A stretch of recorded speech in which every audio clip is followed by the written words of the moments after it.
Are you an ideal immigrant? This is an important question that everybody should ask themselves if they're moving from one country to the other one. This means maybe you're an Indian, Chinese or Japanese trying to move to Germany, Canada or USA, or you're an American, Canadian or German trying to move to India, China or Japan. These characteristics apply in both scenarios. As long as you're trying to move to a different country for staying for a longer term, then you should really ask this question and try to be the immigrant that everybody welcomes and not the one which everybody kind of hates. So this is an important video, and from the experience I've had living in Germany for the last 3 years, and also like previously when I was in Germany in my childhood and like other times, I'm compiling all of these different kind of interactions that I had with people, what I learned from them, and just putting in this one video because I find that the German media especially has done a poor job of kind of communicating these kind of values very clearly. To give it a better context, imagine that you're living in an apartment. You're living in a shared apartment and you have a lot of space, and the apartment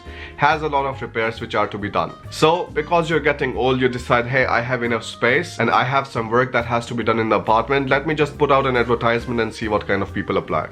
So a lot of people apply from different places, and then afterwards you go through the application and you decide, all right, you know, maybe this person really fits the needs and I can invite him over and then he can start living. I have space, not a problem at all, and he can contribute into the work and make the apartment look better again. So with that kind of idea, you put out the advertisement, you select a stranger, and now it could go into two different directions. Either the stranger could be something you absolutely love and you know just are really happy about, or like you absolutely hate but cannot really express because it is living in the same apartment that you're living and you just want things to run smoothly. So for example, the new apartment mate comes and he kind of like talks to you, he learns your language and he's trying to work as hard as he can, and then afterwards he's also contributing towards the house repairs.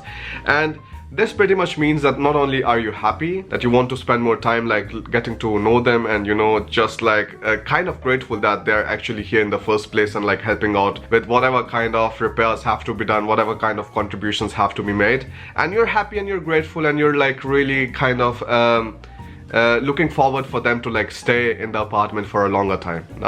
Or it could go in the other direction where the person comes inside, he starts stealing stuff, he doesn't work at all, he just wants to get the contribution that you're making in his own pocket, and then maybe he does some black work somewhere. Black work means that you're actually not registering yourself for some kind of work, but you're like still working. So in German it is called the Schwarzarbeit, and a lot of people do it like they get money from the state and then they also like kind of work illegally somewhere else, which is not a very nice situation because this not only makes the older people work longer because the social system has to stay intact somehow. That means the age of the rent, age of the time when you actually go into your pension, it gets increased. So it is already like, you know, going to be around 67 or something, which is horrible enough. And this is something that we want to avoid. Now the new immigrant who comes in, like he starts speaking to you in his own different language which you have no idea about, and you feel kind of uncomfortable living in your own apartment where you were actually feeling very comfortable in previously. And this story is actually a real situation, and I'm just giving a context to it because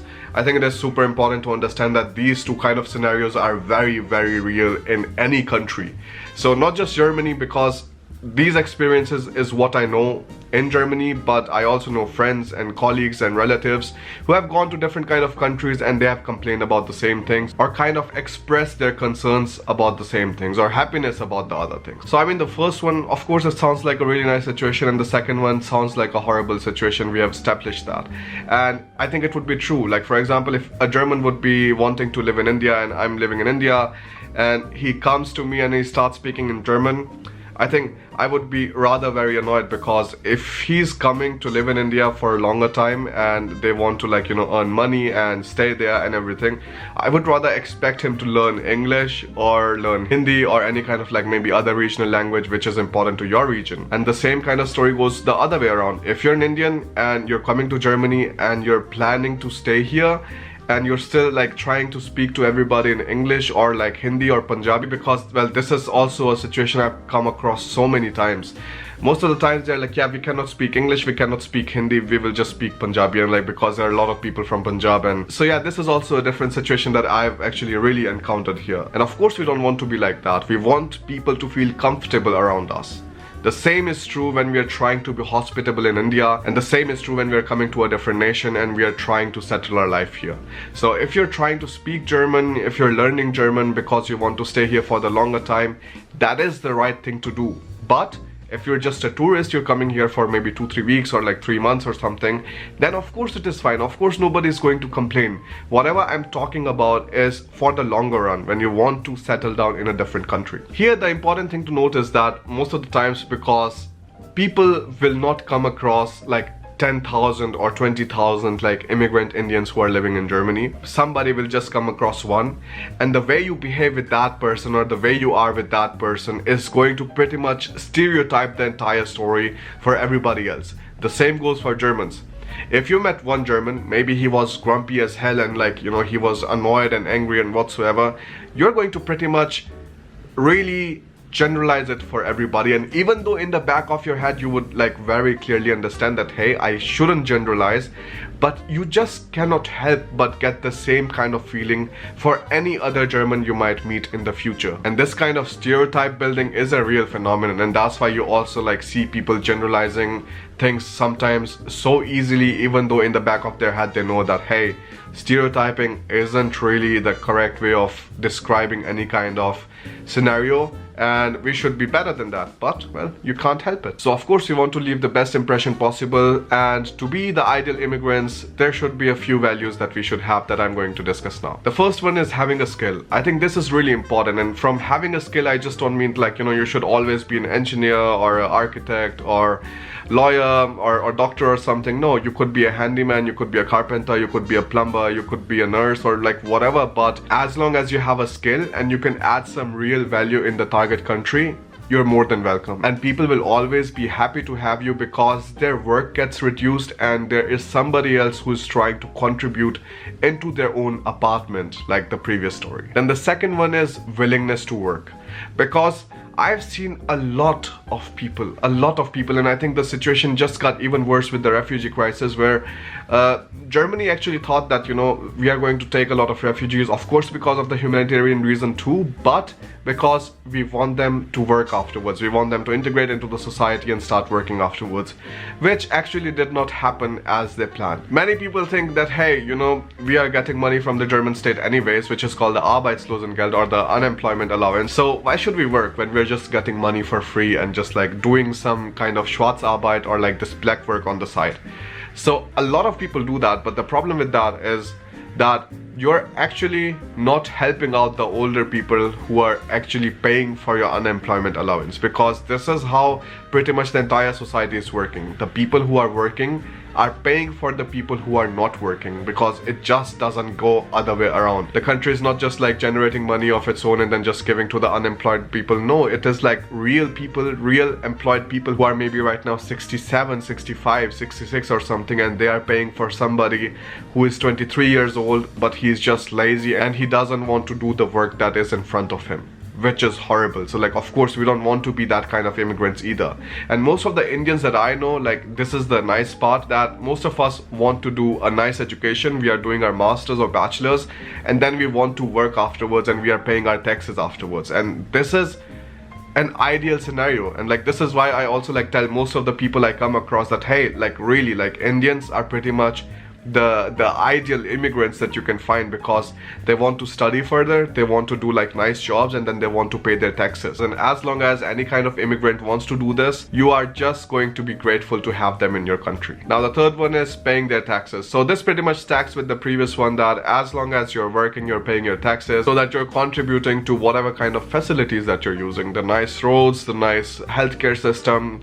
In many countries you don't even have to pay separately for the health insurance. For example, in Denmark, you pretty much pay your income tax and the healthcare and everything is for free as long as you're registered in Denmark. So this is like actually also very nice. So as long as you're paying your taxes, you are contributing actively to whatever kind of public services that you're using. Now the fourth one is integrating into the society, and I think this is a very real one. Of course, like, you don't want to have a lot of immigrants in your country and then the country becoming like two different nations. And I think people who live in Germany know what I mean, because in Germany there is very large ethnic groups of Turkish people, of Russians, of Polish, who kind of like sometimes like revolve around their own circles and like, you know, just do their own thing and have many a times very less to do with the native German fest or events that they are having. So this kind of like one country and two different kind of worlds scenario is not so nice, be it Germany or be it India. Like even in India, if there are like people coming from some other nation and they are just trying to stay among themselves, it doesn't really help the society in total, because you want the interaction to happen, you want the people to assimilate. If the natives like something about the immigrant culture, of course they can adopt that, but the main responsibility always lies towards the immigrant side, because you are a guest in the target nation. So of course you want to be as respectful as possible, as humble as possible, because like I said, you're a guest. And I think we Indians very clearly understand, you know, how a guest should behave, how we as guests should behave in a different country. But sometimes it's just about like, you know, reminding them that, hey, like don't forget all of the Indian values that our parents taught us and just follow them abroad. Then the fifth one, learning the local language. And I think again, this is also an important one. If you're coming to Germany, want to settle down for a long time, learn the language, try to speak in German, at least like invest some time learning German, because people always appreciate that. If you're still speaking in Hindi, Punjabi or like English when you're like going to some kind of shop or like just meeting some kind of like public authorities or interacting with other Germans, I think this shows rather poorly on you, because you are a guest. You try to make the other people feel comfortable around you, not the other way around. So you should be learning the language. The same goes for anybody who wants to come to India. If you are French or German or somebody else and you think you're just going to speak French or German there and you want to like live there for a long time, it is not correct if you do not learn English or like whatever the local language is, because it is really important that the people whom you're going to live with feel comfortable around you. And the very first way of doing this is just by speaking the same language that they are speaking. That's how simple it is. Then the sixth one is respecting the local values. And of course, like this is again an important one. Like you don't want any stranger to come inside your home, and maybe you always just wanted to have a peaceful environment around you. You just wanted like quiet, no music, no sound stuff in your house, and that is what you appreciated. And then somebody else comes inside and like just blasts music like crazy, and it is your house, but you cannot throw the other person out because of course now they're here, you cannot do anything about it most of the times. So we don't want to be like that too. So like whatever kind of local values are there, I think you should be absolutely respectful of that. And when these kind of 6 things don't happen, this is the time when we start seeing problems. This is the time we start seeing hate, some kind of anxiousness, and also people being afraid of like each other. But if these 6 things are handled correctly, then of course not only you but the native people, like they also feel happy, they feel a lot of gratitude, and they also feel very comfortable around each other, which is something that we are trying to achieve. Because of course I'm trying to encourage a lot of people to come to Germany, and I think Germany has a lot of opportunities. Just being in the EU gives you so many different kind of chances of just going around, working wherever you want, and going to any kind of place, just experiencing so many different cultures. But it is also my responsibility and my duty to educate you how exactly should you be behaving when you're going to a different country, right? And again, this is something that applies to most of the countries that you're going to, because it is just how you behave in a relationship where you are the one who is an outsider in the starting, and of course over the time you become the insider, and how you're going to actually make the other people feel comfortable and, you know, feel like gratitude that you are actually there. Because we don't want to be the annoying guest who like just sits around lazily and doesn't do anything at all. So this was just a video I wanted to make, and just wanted to pour out my thoughts regarding this, because of course this is a super important topic. And like I said, I think the German media is doing an absolutely horrible job in kind of communicating these things, and this is like rather important. Like if I would be an Indian and like if there would be immigration happening to my country from different countries, I would expect the immigrants to be like that. And I think this is the exact same story when we as Indians are immigrating somewhere else. We should be behaving like this. So share this video with others, just let them know how exactly you think things run the best, and how you will be making the best of your time in any kind of foreign country. So thanks a lot for watching the video, and I'll see you in the next one. Bye.